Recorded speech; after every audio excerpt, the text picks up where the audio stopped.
we have heard that everybody is born an artist. And I thought about that and wondered, is that really true? I mean, can everybody be an artist? I think that we can be makers of beautiful things, and we probably all have creative urges and a need to be creative. And I think that for what has brought me to the place of making paintings, watercolor paintings in my case, has been the result of a lot of opportunity and motivation. The opportunity started when I was very small, and my dad taught color theory at a junior college, and he showed us pigments and how they differed, how they mixed, where they came from. He was always interested in the history of pigments.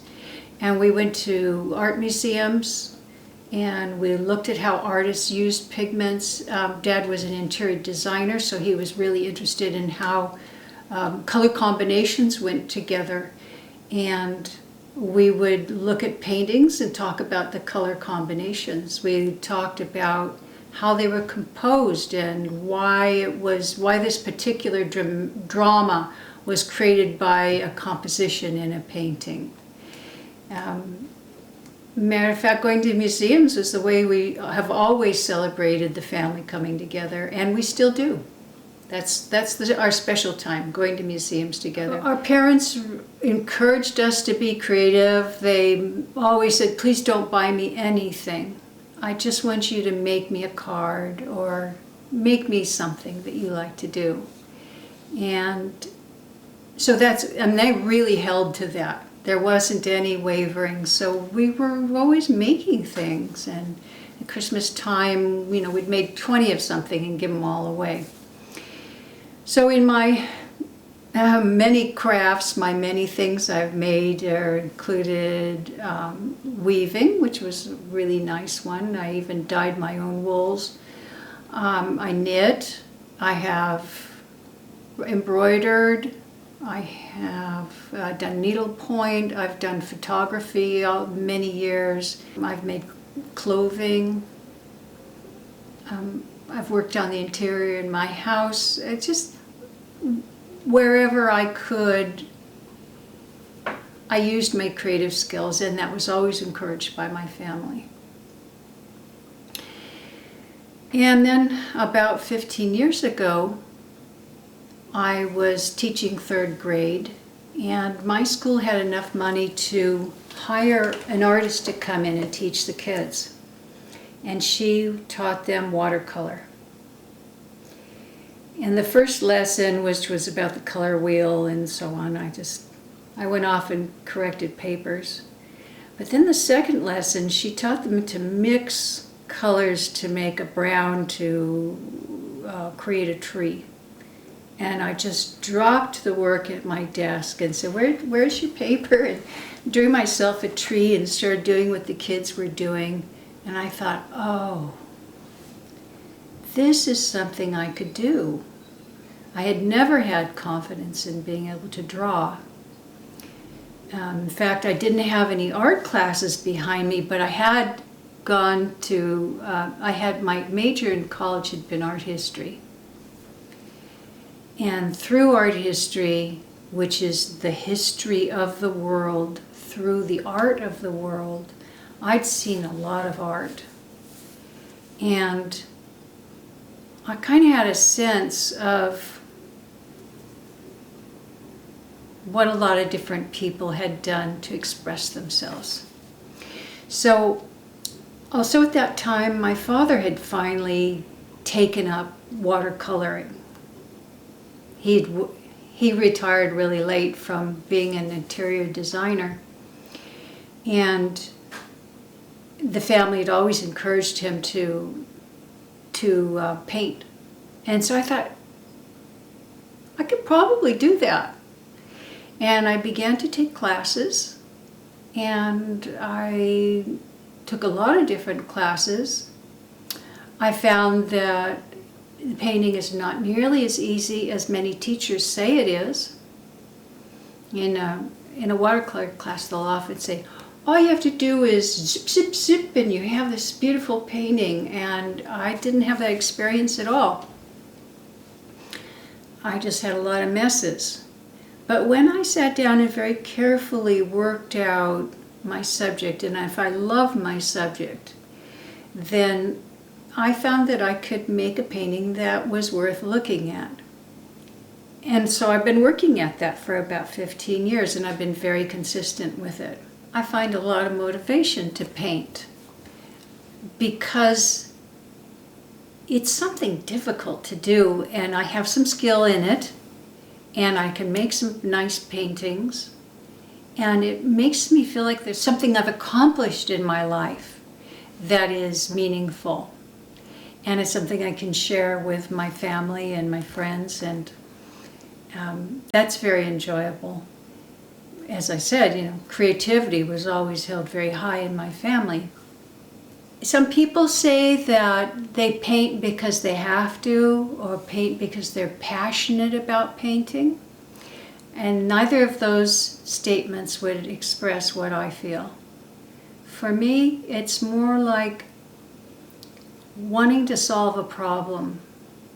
I have a scene that I've taken a photograph of, or that I'm in front of, or that I've created from various sources. And I feel like that is just the most beautiful thing, and I really want to express that. Well, that does sound like passion, so maybe I have to admit to some passion in there. But what keeps me going is the problem solving and the learning of skills, the remembering that in this situation, if you do this with the paint, or allow that to show, or put one of these in there, that it will work. It's like writing, actually. There's a lot of different little parts to the skill of painting that you have to remember and put them all in there and not make a mess, and then it works. But as I say, you have to have this overall, this bigger picture of really what you want to accomplish. And what I want to accomplish is to make a painting that makes people feel peaceful. There's beauty in lovely use of color, in gorgeous composition, for me, in nature. It's usually in nature, although I like doing people too. So the way I start is that I make a careful drawing, and I usually paint fairly large because it's, believe it or not, easier to paint larger because the little pieces are not so little. And then I figure out which parts I have to leave light, and I just wash in a little bit of the colors in, and then I start figuring out which areas are going to have the greatest amount of detail and which areas I'm going to be a little bit more impressionistic with.